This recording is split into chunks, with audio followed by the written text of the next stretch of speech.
who Jesus used to be for me, who did a lot of miracles, who had a virgin birth, who raised people from the dead, but at the end of the day, couldn't do anything to help me out. Muslims, I always tell people, they're human beings. We want to have life.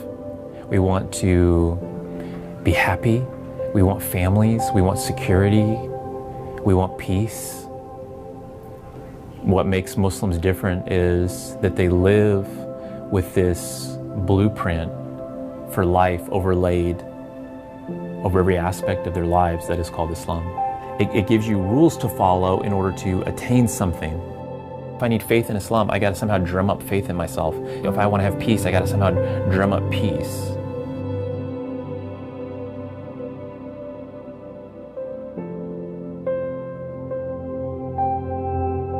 I was so sure that I was a holy guy and that my good works that I was doing were sufficient, that God looked on me favorably.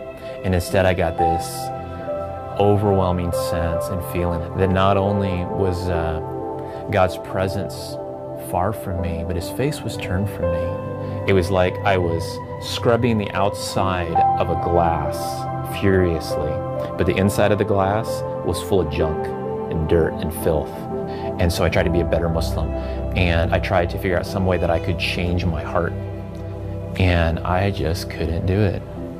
I couldn't break my selfishness. I couldn't break my pride. And I eventually got to the point where I realized that I was damned.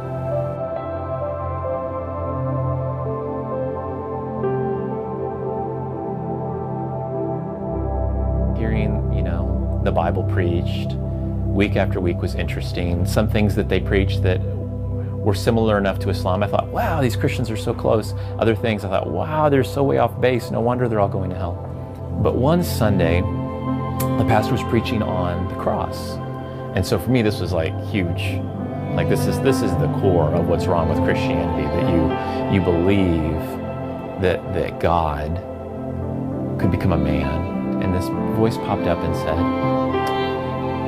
wouldn't it be nice if the gospel was true?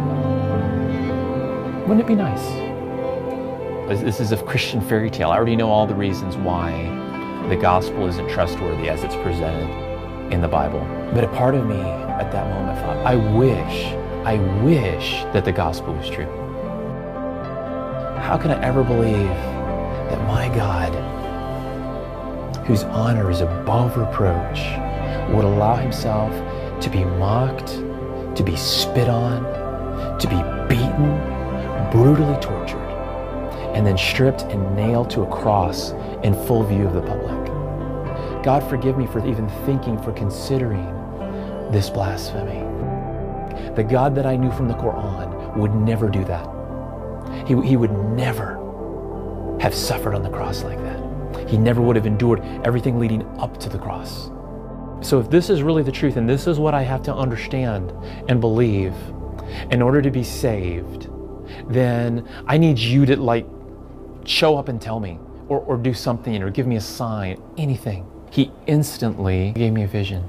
All I could see in front of me was this rocky hill,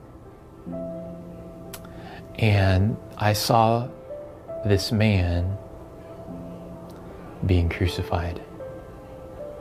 I knew the moment he looked at me that I was wrong about him, that he was more than a prophet, more than just a man, a messenger from God, that I was looking into the eyes of a king, the King of Kings, that I was looking into the eyes of God. There's all of my sin that I couldn't get to, all this junk in my life that I couldn't change, I couldn't fix, all of my brokenness, all of my rebellion, all of my disobedience, all of my secret sins that only God and I knew about. And it was being poured out on Jesus. And he said, that was why I did that. Because that was the only way for you and I to have a relationship, and it was worth it to me to pay that price.